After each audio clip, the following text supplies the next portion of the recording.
All right, three, two, one. So how are you doing up there in the Pacific Northwest there, Charlie? I'm doing okay. I'm well, healthy, COVID free. It's fine. I like it up here. Perfect. Those are the most important things. You're thriving, you're COVID free in these days. So you are a well-seasoned author. That's a nice way of saying you. I'm old, but okay, that's okay. I'm, I'm actually, that's funny. And nobody's ever said that. I'm persistent. I don't know if well seasoned is the way to put it. I'm not successful in the sense of, making a living at it by any means, but I keep plugging away and have all my life for some, I'd have to say it's more like um, you're driven to it more than you choose to do it, I think. So, I can relate to that statement with this podcast. Ever since everything fell apart in my life and I put it all back together, I feel like I'm driven to do this. yeah, well, there's something to be said for having something to do. and This is very true. you know, and so I've something I've always wanted to do. I mean, it's funny, I oftentimes think it's like when we walk around life, you're standing in a place and there's a line next to you, right? And now I'm standing with regard to writing. If I'm standing on the side of the line of someone who's written a bunch and had some books published, but hasn't taken off, right? So Right. why is anybody going to ask me for any advice or any insight, really, right? What do I know? I just generate pages. But then if something stroke of luck happens and it takes off, then you're on the other side of the line, right? Where suddenly people think you know something and you have something to say. And the only difference is you stepped 6 inches from one side of the line to the other. I mean, that's kind of the way, uh, the way I think about it. But I would say that, and this has been, it's taken, I'm not one of those people who has to write every day.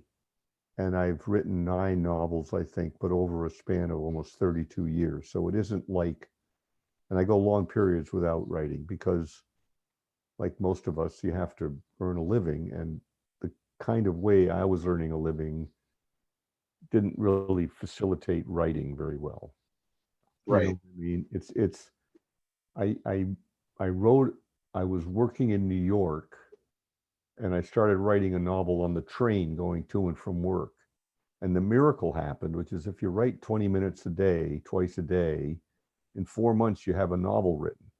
But you never, you think I got to sit down and write a 70,000 word novel, nobody starts, right? It's too much. But anyway, Right. I wrote that novel and then anyway, that one got published and found an agent, which was a miracle, but I did. And I got published in mass market paperback and got good reviews. And then I kept doing it, self-published a few times, but meantime I'm working, and so I couldn't write while working because I did bureaucratic work where you have to write to your other memos, right? To your other staff members. Right. And writing a memo is the biggest destroyer of writing fiction there is in the face of the universe. It's just horrible. So, and I couldn't really write anyways, you didn't ask me about this, but but I found that by being in motion, you know, working, I wrote when I was in motion. Then I wasn't stealing anything from my family or from my work, right? And I was trapped in motion, so that's when I'd write, and that worked very well for me. I rode the ferry in Puget Sound to work and back for 10 years across the Sound, and the reason I lived across the Sound was just to do that, to have the ferry to write. Later on, I when I changed my work and I went to sea, and I was either at sea and I couldn't work at all, or I'd be at home and then I had time, then I could write at home. You I know, like that. I love the approach there. Is you're trying to balance and you're juggling everything because just like you, I carry a full time job. I've got to make ends meet, right, but yet here I am in my free time, right, expressing and right. writing and getting things out. And I feel it's more of a passion than it So is anything else. it is. Well, if you said you were a musician, right? Yeah. So, I mean, I could, the passion of making music and I mean, yeah, it's if you have a passion, you're blessed, I think, in some ways, unless it's a dangerous, toxic passion. But that's an interest. It's something to focus you. It's something to get you up in the morning, something to do. Um, Generally, it's easy to forget, at least with writing, um, the time you're actually writing the story is a sort of magical time. You're in this space where it's happening. And for me, the way I do it, I start writing and I write every day when I write, and I'll write the first draft of a book in 4 months. But then it takes me 3 years to get it right. You Right. have to let it season, you have to tear it apart, you have to do this, you have to do that. So this last series of books I've done, there's 3 books. It's a series, really. It took 11 years to do all 3 of the books. And during that time, I'd think, well, I can get them published, but then I have to promote them. And I'm here to tell you that promoting the book is just as loathsome as writing the book is fun. I mean, it's just so hard in today's world of competitive, lots of books out there and social media and so on. You have to really be a shameless self-promoter to be successful at it. And I'm not very good at that. So, but it's okay, Yeah, I can relate to that because with this podcast, putting it out there, it's the same thing. Is you gotta self promote. You gotta self promote every single episode. Right, And to me, there's a limit as far as how much out of myself and time I'm going to invest in that. right, right, I, I find that I put a lot more effort and time into this part of the process, the writing, putting the episodes together, because that's where the true enjoyment is from. right. When I'm trying to promote the episodes, it's kind of like I'm looking back at myself going, man, this is a lot. I kind of feel a little weird, a little out of my comfort zone, kind of begging people to listen to this thing. I completely. My old man my father used to say when I was a kid, I'd come home with something and he'd say, "Now, you don't want to be blowing your own horn, It's the thing, Right. it was like you don't want to be out there making much of yourself. And these days it looks like the world's kind of turned, and it's turned in favor of people who have shameless about making much of themselves, and that's good for them, but it doesn't work too well for me. I mean, and I also noticed the other thing I noticed on social media, which you have to deal with to some degree these days. Everything is being monetized, and so everybody's trying to pick your pocket. Do this and you can sell 1 million books. Do this, do this, do this. Yes. And I've done some advertising and I've tried it, and it has some value, but honestly, on a net cost basis, you'd have to spend a lot of money, and there's no assurance you're going to get it back. And so, in the end, this is maybe a rationalization, but I've got the books out there. The people who read them seem to really like them. As good as I could make them, and so that's good. I'm going to call it good. That's exactly how I feel with this is I look for the organic, the people that are really into what I'm doing, because I'm putting out the body of work that I feel is, best describing exactly what I got going on Right, and what I feel and I believe in what I'm doing. right, And if I've got, a small handful of listeners that are really following along and really investing their time in it to listen and to yep. keep track of what's going on, then to me, that's success. Oh, absolutely, If I'm absolutely. paying somebody with the whole pay to play concept, and I'm, all of a sudden I've got 10 million downloads, that does nothing for me because I know that it's not going to continue to be there. Right, right. I had an experience I set up a little Facebook page for my series of books. It's got about 1,200 people now who like it, but doesn't mean anything. But there was a story a guy did about a ship that, excuse me, remember when that ship got stuck in the Suez Canal, the Ever Given, and stopped world trade for a week, and there were all these stories. And he posted this story about that ship, and I wrote a long reply to him on Facebook about my experience when I was on ships sailing the Suez Canal, and how I know exactly where that ship went aground. I remember that place. I've been by it about 7 times. And I just talked about why those big ships are complicated and why these things happen and what it means. And that thing went a little bit viral. He sent it to his group, and suddenly I had like 600 or 800 views of this thing, right? Because it was Right. subject matter that was popular at the time. And, and, if you do that, that's great. But for those of you who plan to make a living doing that, I mean, that's even harder than making a living as a writer. It's really It, hard. it is. And I experience the same thing all the time. It's like, I try to stay relevant with things to keep it up, Right.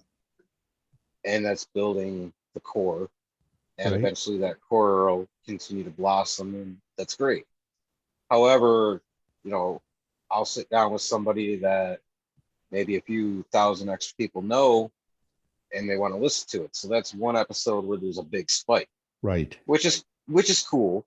However, I know that spike isn't going to last, and I'm going to go back to my base where I'm, really catering the message to. And the thing that I'm finding that's really cool so far is that drive, that connection. Is you write your books and your novels for you, because they really, it's something that you really feel driven to do. And it's the same thing I do with my Right. work. Is it doesn't matter how many people listen to it, and I'm Right. sure in the end it doesn't matter how many people read your books. You're still gonna have to get up and go to work the next day. Yeah. This is something that, there's a passion to it. Well, I'm lucky in that I'm pretty much retired now, so I'm spending all my time. I mean, I retired when I was 70, but when I was sailing, I mean, I wrote the books while I was going to sea sailing, but I did it not on the ships, but on in between gigs on the ships. It was perfect for Right. me. I mean, the best thing I ever did was got to chip rust for 5 years. And let me tell you, that was that was really nice. But you know, we all have our own paths we take, and you stumble along and do the best. And I sometimes I think, well, if I were going to spend 11 years doing something, this is a lot healthier than a lot of other things I could have been doing, right? That's And that's exactly it. that's what's important. And you've done something, and at least for me, it's I know it's the best I could have done, right? And I had a lot of Right. help from some people, and it's the best I could have done. I couldn't do any better. And I gave even though I quit piss and moan about book promotion and book marketing. I mean, my wife and I sat down and we talked and put together a budget, and I spent some money trying to promote the book, and some of the money was completely wasted and some of it wasn't. But at least I can stand and look in the mirror and think, I won't be looking in the mirror thinking, oh, I wish I'd done that. Maybe that would have made the difference. That's a killer if you have those sort of regrets. So I did everything I could. It's as good as it can be. And I'll stay standing on this side of the line or I'll be Yep. on the other side of the line. Who knows? Right. And you hit it right on the key. As long as you can look yourself in the mirror, that's all that Well, matters. I've often said to people that the person I'm the most afraid of, and the person I'm most frightened of, is myself 5 years down the road, looking back at me today, thinking, "What the hell are you thinking of doing there?"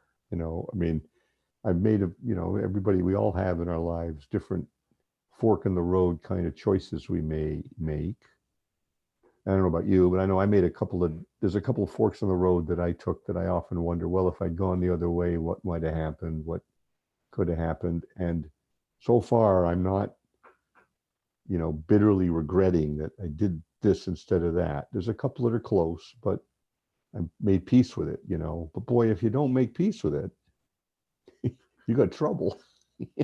You really do, and you hit on a really important point, because I can recall couple of years ago when I was at one of those forks in the road. One thing that I always said to myself was, I'm so scared to journey within myself because I don't want to face whatever it is that I find. Well, there's that And too. Yeah. and yeah, it took a lot of bravery to start that journey. But I think the ironic thing is, aside from all the steps that I had taken that I probably shouldn't have, I really found something within myself that I like and that I enjoy, and I was always too afraid to find it. Yeah. Well, I think some of us, people are different. You know what I mean? I mean, everybody's different. Right. Some of us have, we all have different demons, I guess is a way of putting it. Some of us have no demons and they're very lucky, generally boring, but they're lucky. But if you have demons, I'm pretty addictive, so I had to struggle for years with alcohol and drugs and stuff, and that was a journey, you know, to get to the point of putting all that down and but then when you put all that down, and I put all that down like in the 1980s, you know, and then you go to all these 12-step programs and you do all that stuff, and that's very good. I'm not saying that's wrong at all. That saved me, but you're still the same person. You've put it down, but you're still the same person. And what I say to people, and I hope it's true for me, though I don't know if it's totally true sometimes, is somehow you have to make, if you keep the demon locked up in the closet somewhere, it just gets bigger and nastier and more dangerous. You got to bring it out and put it on your shoulder and somehow befriend it so you can wander along with this nasty little demon on your shoulder, but he's you could he's I don't know if controllable is the right word, but you know what I mean? You're Yeah, kind of it's contained. you're at peace with them. You're at Right. peace with them. And that was a struggle, you know what I mean? But I heard enough, back to the, you know, if in these 12-step rules, I heard enough people come into these rooms and say things like, you know, I hadn't had a drink for 22 years. And then I had a drink, and 3 days later, I lost my house. You know, I mean, stuff like that. And that's not a place anybody wants to be. You know what I mean? And so, Right. like I say, we all have our demons. I think that how I don't think it's intentional either. I think that each of us has whatever we have to wrestle with, and some of us are lucky and don't have a lot of things to wrestle with. There's I mean, you mentioned you had depression. I've known people I don't suffer from that, thank God. I mean, I'll get depressed, but I know people who have it, and you know, it's a terrible thing to wrestle with, right? It's just a terrible thing to wrestle with, and and different people use different paths to do it, and some people deny it, and others don't, and in the end, it's a big, it's a big journey. You just hope that, you know, when you get to the end of it, you can look back and think, this is what I think. I'm not sure anybody else thinks this way. I hope you can look back and think, well, I did the best I could. I mean, you know, and that's all you can ask, you know. And anyway, I think you're right. I think the way that you put that honestly kind of makes it a little less intimidating for somebody that's trying to get on that path to, I guess, tame that demon. well, I've heard people say, and this is, I don't know about this is true for other demons, but certainly was the case with me. I knew way early on that I had a problem with. I was I knew way early on that I had a problem with the grape, right? But I fought it and controlled it. I was what you call a functioning drunk. I never got fired from it. I probably should have been a few times. So I knew really early on, but it took me a long time, and a lot of times trying, and a lot of times when I quit for a while, to get to the point where I think when I put it down, I was ready to put it down for good. You know what I'm saying? It took a long Yeah. time. And when that time came, in my case, I was 42. When that time came, it was easy. When I was ready, it was easy. When I wasn't ready, it was impossible. Same thing with smoking. Same thing with smoking. I Right. that's a harder addiction to give up than some other. And I quit once for a year and felt great and I was in terrific shape. And then I had one puff, and a week later I was smoking 3 or 4 a day, and a week after that I was back to a pack a day. Right? It just, and again, when I was ready, it was easy, but I had to be ready. Right. And you can't talk Yeah. yourself into it. So I Yeah. don't. It's definitely. You're definitely right. It's something that you can't talk yourself into, and I think that goes really with not just battling, say, alcoholism, drugs or smoking, but I think that goes a lot with even just that journey to self growth. Is if you're not ready for it, you're going to hit that road bump and you're going to stumble backwards into those same bad habits. But when you're ready, like, for example, with my case, I looked inside myself, and those things I thought were going to be so scary weren't so hard or scary. It turned around that I actually liked them Yeah. because of the place that I was at. Yeah. Yeah. It's of course the thing that, see, now if I'd had a problem with serious depression, the medical community would have given me all kinds of different substances to deal with my depression. Right? I probably know the names of some of them, and I don't know the names of a lot of others. And then, and that's great, but then I don't know if I would have simply just been left to live with the substances to keep me. You know what I'm saying? It's just it's a hard Right. thing. But if you're wired such that you have a chemical imbalance in your system that creates this situation, it's hard to deal with it. I guess it's hard to deal with it, and you just hope for a little luck, and you hope to be, I think, lucky enough to run into somebody or hear something or see something that sets in you in some way that says, okay, maybe I'll, enough of this. I want to try this. And I know there are people out there who've overcome far worse, far, I mean, serious, unbelievable hurdles. But there are other people who just don't, and they get older, and it's very, very difficult for them, you know. Yeah. And then there's a whole bunch of other things about your overall health, and not to mention, it makes a big difference if you can feed yourself. I mean, Right. life is difficult. It is. Life is hard, and Right. the whole mantra today about everything is, you hit the jackpot, and your life's going to be easy. It's going to be happy. Everything's going to be perfect. It's never that way, right? And so the expectations are ridiculous today, I think. They are. And I think to kind of backtrack and piggyback a little bit on what you were saying, adversity is the opportunity to showcase and highlight who you truly are. It Was the one will thing. highlight who you truly are. It was the one thing that I heard that actually sprung me forward. Yeah. And then that first step that I took to get help, which actually kind of, I guess, became another step that I fell on my face with, was the first counselor that I reached out to told me because I had depression, I had an illness.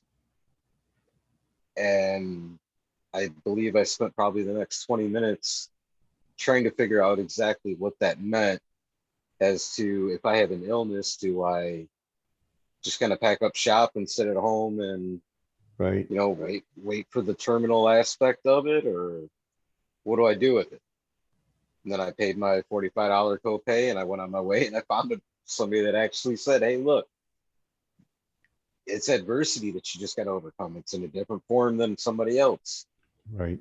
And they helped me along the way and turned me on to like meditation and mindfulness, and that eventually led into philosophy and stoicism, Right. and then kind of speaking out loud and jumping into things like this. Well, It's funny how that trail works though. And then it all gets back to, if you really think about it, it's the authentic aspect of the message, but yet relying it for me, it's kind of tapping back into that old creative aspect that music had. And those were like the big things that I always strived for growing up. And that was where a lot of my experience laid. And I've kind of just, bumped from pillar to post along the way until I got where I'm at now and started to form some kind of steady, I guess, foundation that I've begun to rebuild my life on.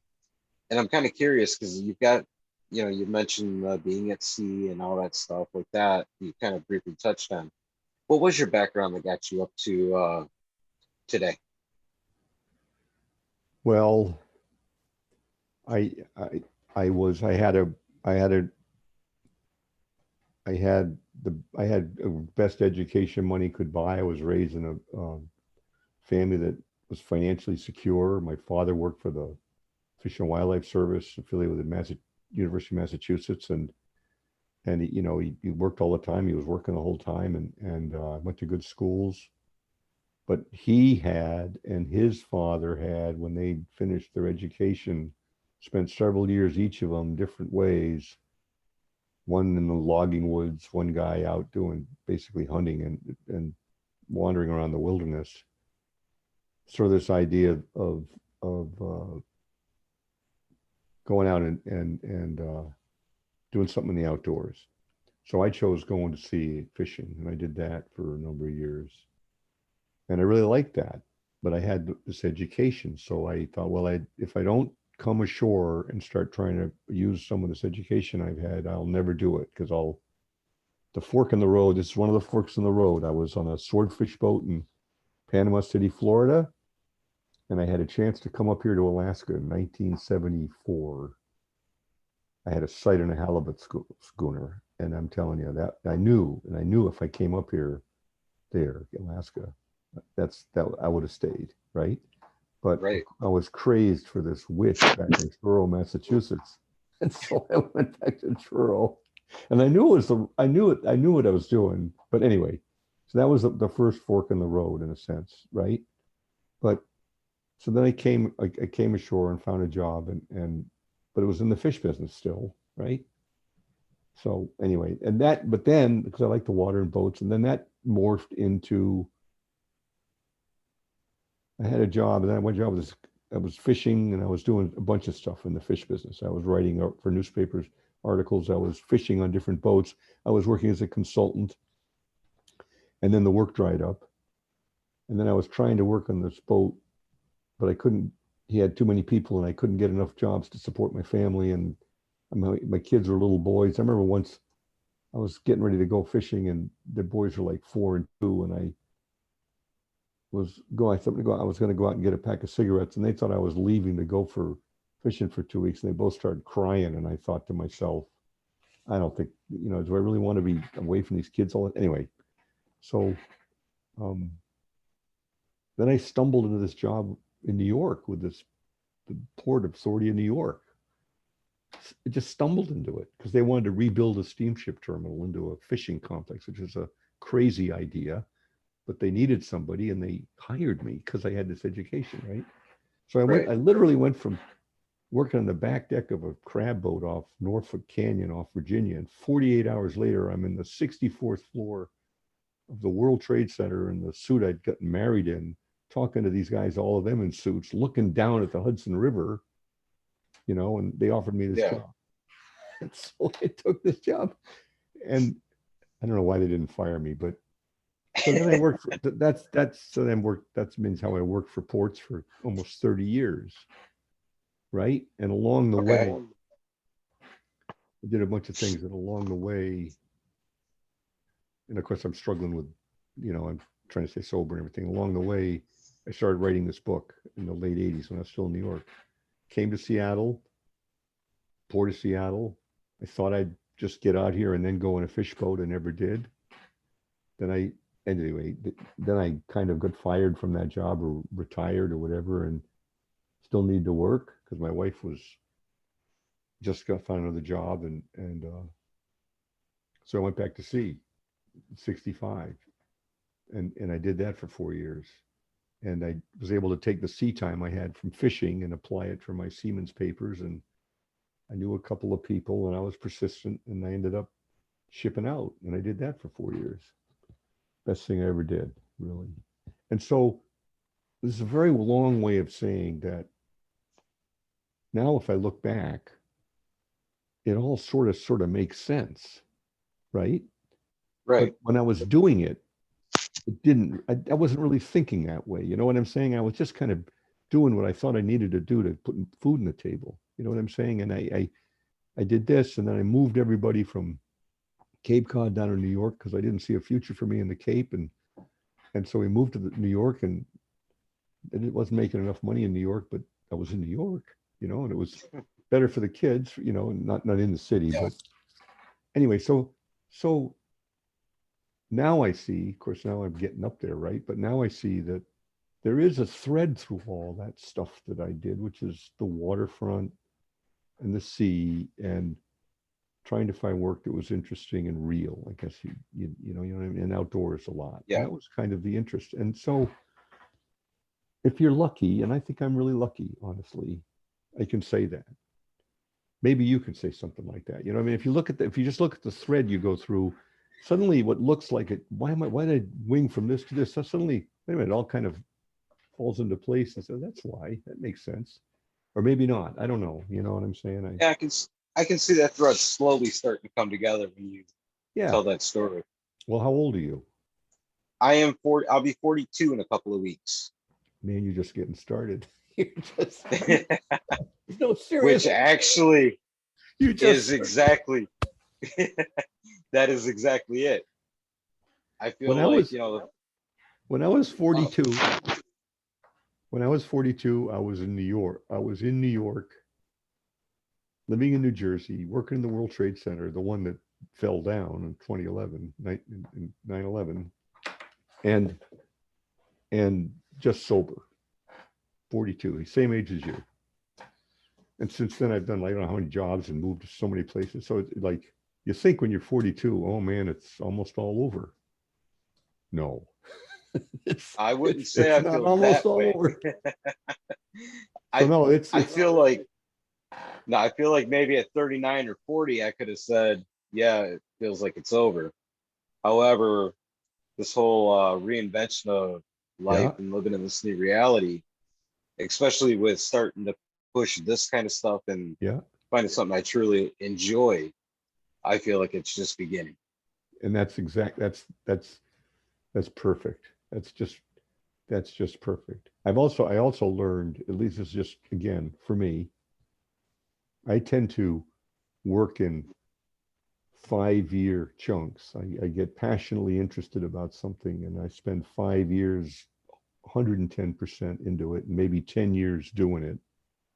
And then I'll shift to something a little different for 5 years. You know, it's not like I have, you know, I'm doing, it's 5 years here, 5 years here, 5 years here. They're sort of linked, but they're a little bit different. Yeah. You know, I mean, we all are different in the way we do things, but that's great. I'd like to be 42 again. 40s are great. That's so great. Well, I can tell that you are an amazing storyteller just from this conversation. So, how many books do you have? I have written 9 novels. I think I have 6 books. If you go to Amazon or into a bookstore, I think I have 6 books that you can go. But the books I've got, I have 6 books. 3 of them were written between 1989 and 2003. One about the fishing industry, one about a kid finding his power at a land grant college, and um,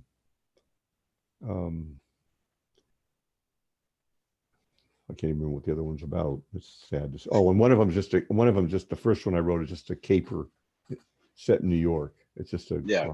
crime caper. But I had this idea for this series for ever since I moved to the Pacific Northwest 30 years ago. And I started working on that seriously. I'd been thinking about it for years. And then in 2010, when I moved up to I got this job to be the executive director of the Port of Bellingham up in Washington. And it was it's a big job, right? A little port, but a big job. But I also knew that I might not last up there because I'd been warned about one of the commissioners, and they're elected commissioners. If you can't get along with your commissioners, you're done. And I knew I probably wouldn't get along with this guy, but I went up there anyway. My wife had, one reason was because my wife had left work to go back to school, and then she couldn't find a job after the 2008 crash. So I had to work.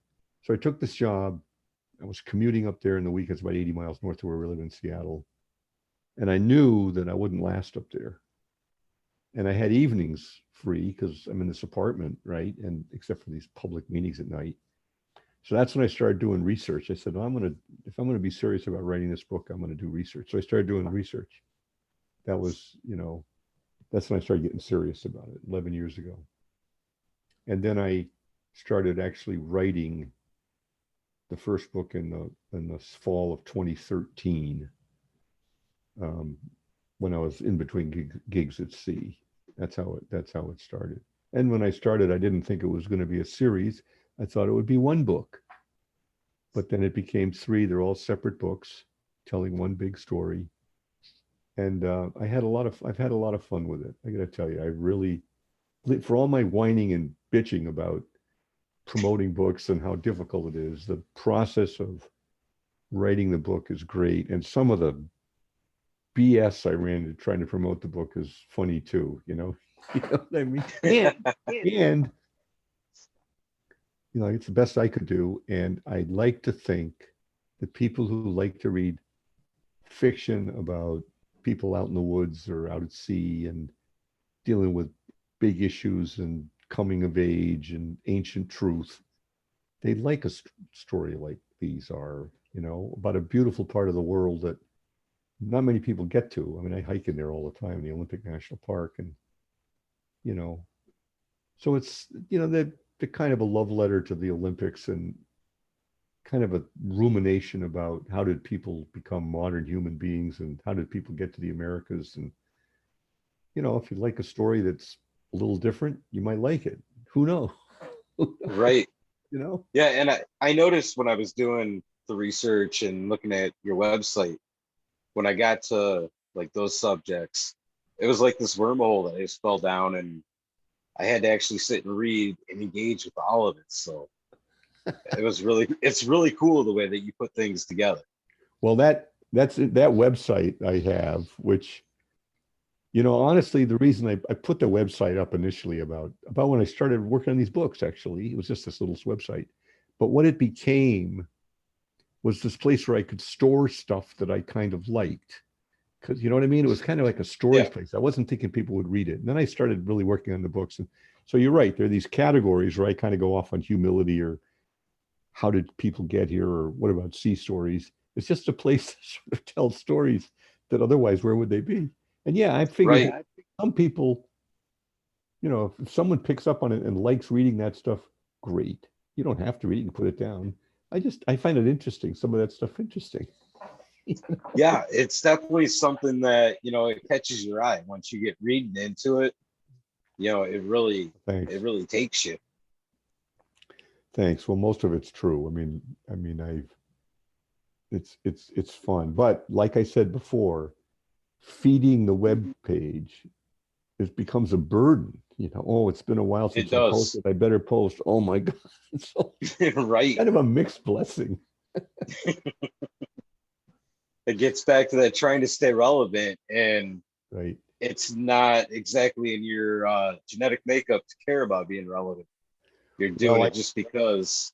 It's easy. The other piece of this is honestly is that, and I've had I've removed things from it too, because it's easy. It's tempting to fall into starting to talk about current events or almost politics. I mean, there's so much being written about that. There's so many bitter fights about all this stuff. And you look at a lot of web pages and that's what they are. It's like a lot of political, and there's a little of that, but not much. What I'm trying to deal with is sort of just questions about independent of politics almost. It's kind of like, what is truth and where do we come from? And I personally think sea stories are really interesting. So, Right.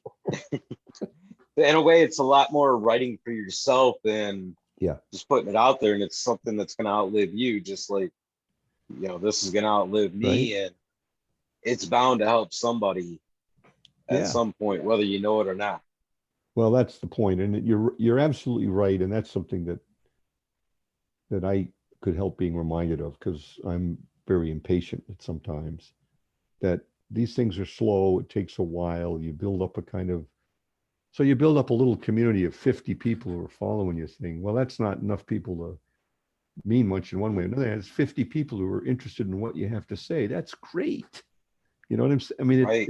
it's great. And I also notice, for me, when I look at web pages, sometimes web pages, there's a few web pages I'll read every day, not many. And mostly I read them. They're what they are is they're collections of news stories from all over the world that I can read in one place quickly. Yeah. But I noticed that a lot of like pundits or people who do everyday kind of columns, if I start reading those things, then I skip it. I just stop. I can't, nobody can write something totally interesting every single day. It's hard to do it. You have an advantage because by bringing in a different guest every time you do a show, every show can be fresh and new, which is Right. great. That's great, But if you're trying to write and do something fresh and new every single day out of yourself, that's hard.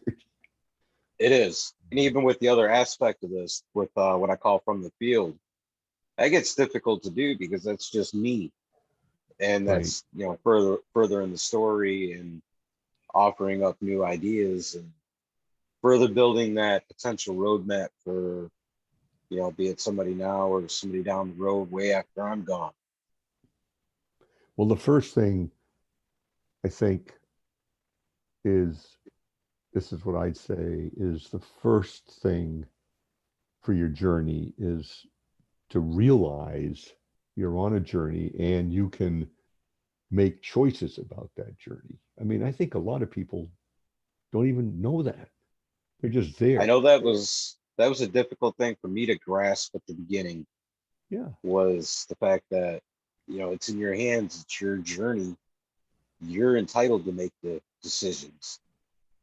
Well, a guy said to me, he was going to be the new guy running the whole Port of Seattle. And he said something I thought was very interesting. He said, everybody in this room, each one of your lives is a novel.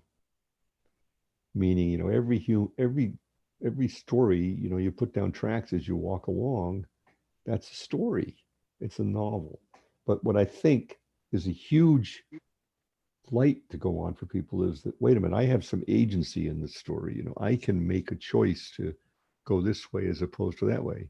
Some cases you can't. I mean, you can't, if you're supporting a whole family, you don't have a lot of choice to quit your job and try to make a living as a poet. I mean, you do, but Right. it's not good for the family, right? Right. But but there are, you can choose whether to drink or not. You can choose whether to smoke or not. You can choose whether or not to try to get help if you're having trouble, right? That's a choice you can make. But I think some people, maybe they don't even realize that sometimes. And that's too bad, but I think um, that's the case sometimes. Yeah. See, I've kind of grown to understand that a little bit about myself, but I think as far as expressing, the different points within the project, I guess somewhere I never really considered that avenue, because my focus has been the suffering and silence that comes along with the depression and the anxiety. Right. But I think to focus on exactly your sentiments, that putting out the reminder that you have the options, you have choices, they're within your hands. I Well, I think know that's an important takeaway. well, I think I've read people, and I read, there's lots of self-help books out now written by 30-year-olds, which kind of makes me laugh, but that's neither here nor there. Right. But but there's a lot of people say, you just choose to be optimistic, choose to be happy. And I think for someone who, because I've been there myself, for someone who's angry or really miserable or really feeling despair, that doesn't mean anything. You can't just do that. You know what I'm, I just don't think it's easy to do that. You can be told that, right?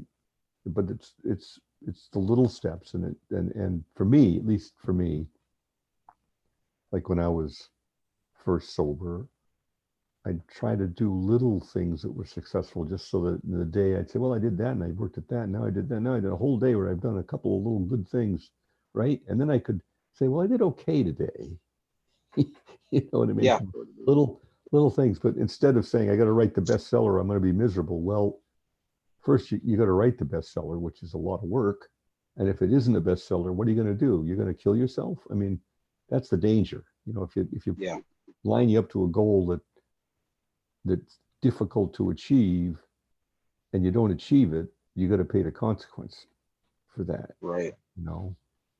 So with this third book and this series of books, I've had, even though I feel despairing, I got to tell you, I'm ready to give up half the time. But I tell myself, look, remember, you finished the books. You weren't sitting in a bar room for 11 years. You weren't playing the ponies for 11 years. You were doing something that you enjoyed doing. And those people who read it seem to really like it. And that's all you can ask for. Right?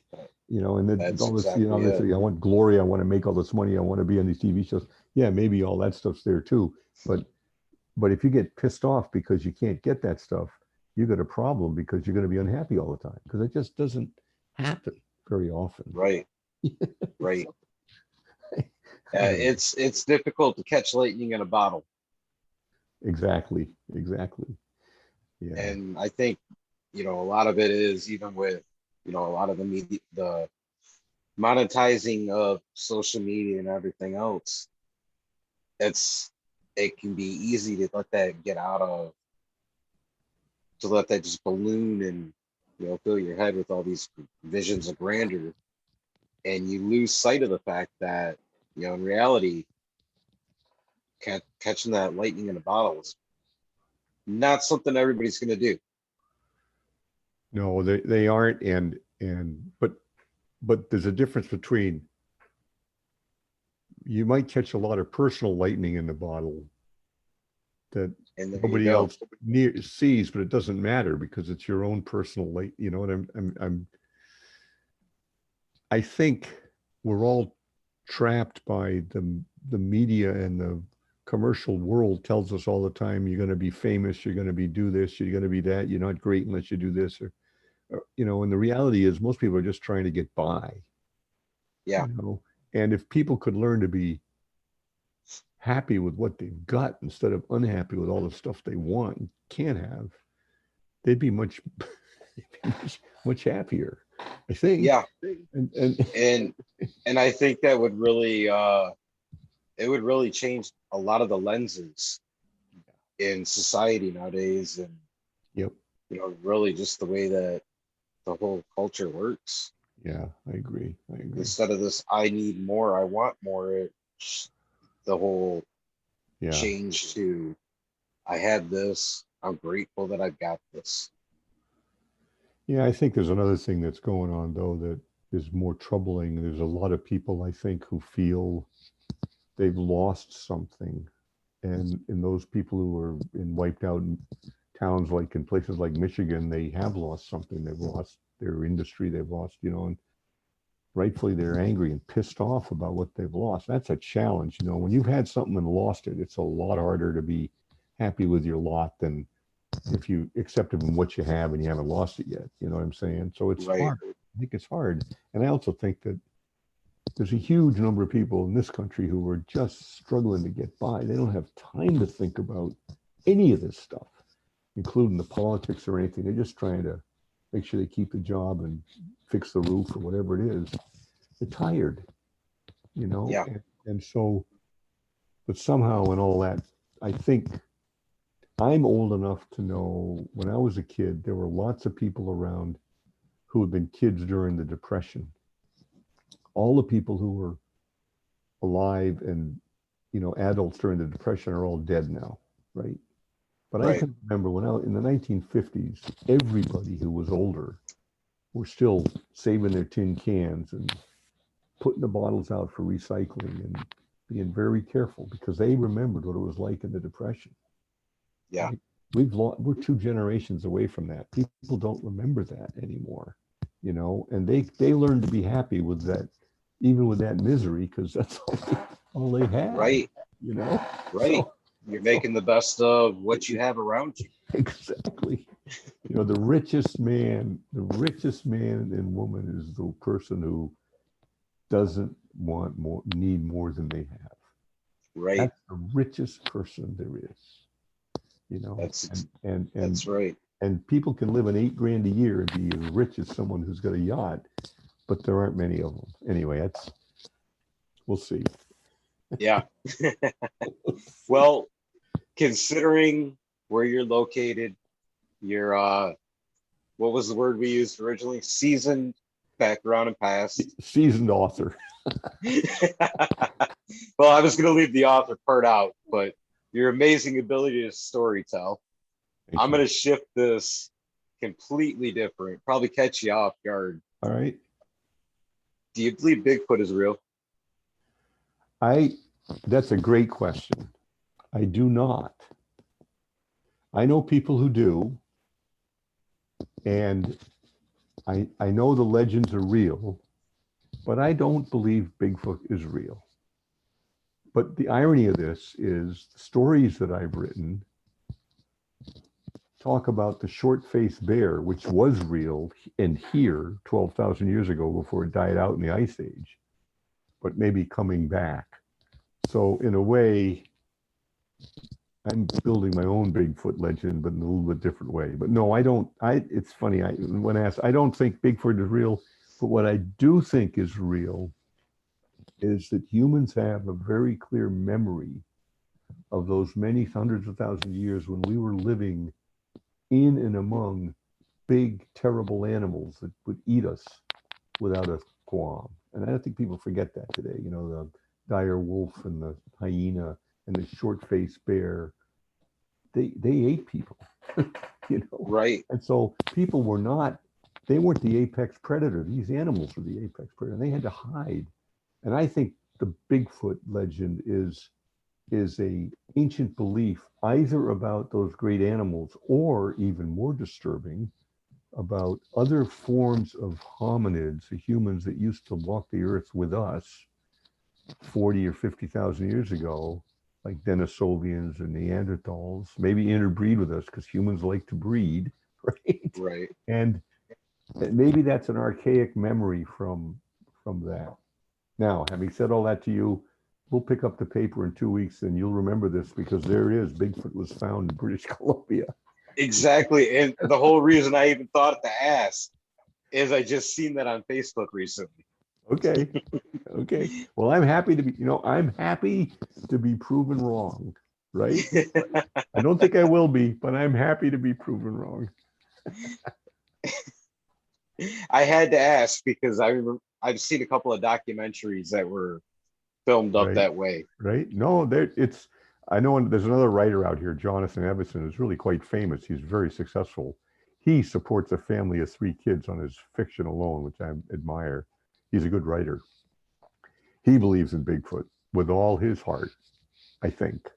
And so a lot of people out here do, but I've spent probably 800 or 900 days hiking in the Olympic National Park since I moved out here 30 years ago. And is that right? Yeah, maybe close to that. And I've never seen any sign or smelled anything that would suggest that animals out here. But as I Yeah, say, see, I could be wrong. I hope I'm wrong. and to me, I don't believe that, logically he could be out there. However, it's the story. Yeah. It's the story, the legend, the things like that really make him real. Well, You know what I mean? yeah. Yeah, that's yeah. Yeah. And I think being an outdoorsman myself and loving to get out and hike and everything, I think it's that story, that narrative that makes it fun to go out there and be like, Bigfoot could be lurking out here as well, and maybe I'll be the one to run into Well, it. so I've had this other thing which isn't Bigfoot, but it's somewhat similar. I've hiked a lot of the Olympics, and there's trails in the Olympics up high in the alpine country, and elk trails, that are well trodden, almost like a maintained trail. And I believe that humans have been on this peninsula for a long damn time, 15,000 years, 20,000 years. And I think some of those trails way up high, which are made easily by just a few passages of feet because the tundra is fairly delicate, and also which are under snow for 7 to 9 months of the year because of the snow, right? So they don't age as quickly. Right. I often wonder when I'm walking on some of those trails how old these trails are and whether there were people 15,000 years ago walking this very same path I'm walking today. And that always makes me kind of shiver. Yeah, and that's the part that I find, the most appealing about the outdoor adventures and everything is the narratives and stories that you Yeah, can spin yeah, just by walking through an old, patch of land and right. walking an old trail. Yeah.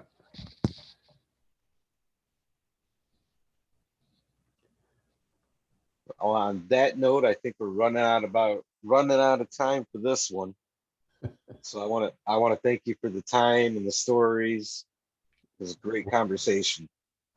You're welcome. And if you want, I'm happy to send you, if you're a book reader, and if you read on a computer or tablet or phone. Do you do that? I read on my phone all the time. I will, if you send me, I think I have your email address, but if you send me, if you send me the recording or something, and I can send you some links to my webpage and stuff. You've already got that stuff, but I can send you files for these 3 books, and you're welcome to read them and tell me That would what you be think. awesome. I'd Okay. appreciate that. All right. I'll do that. We got to hook up and do another one All sometime right. soon. Happy to do it. Listen, I'll tell you what, I'll send you the books, read the books, and then we can talk. Sounds good to me. All right. That sounds great. Well, listen, thanks a lot. I really enjoyed this, and I look forward to talking to you again. Absolutely. Thank you. Okay. Thanks a lot. All right. Have a good one. Thank you. Bye.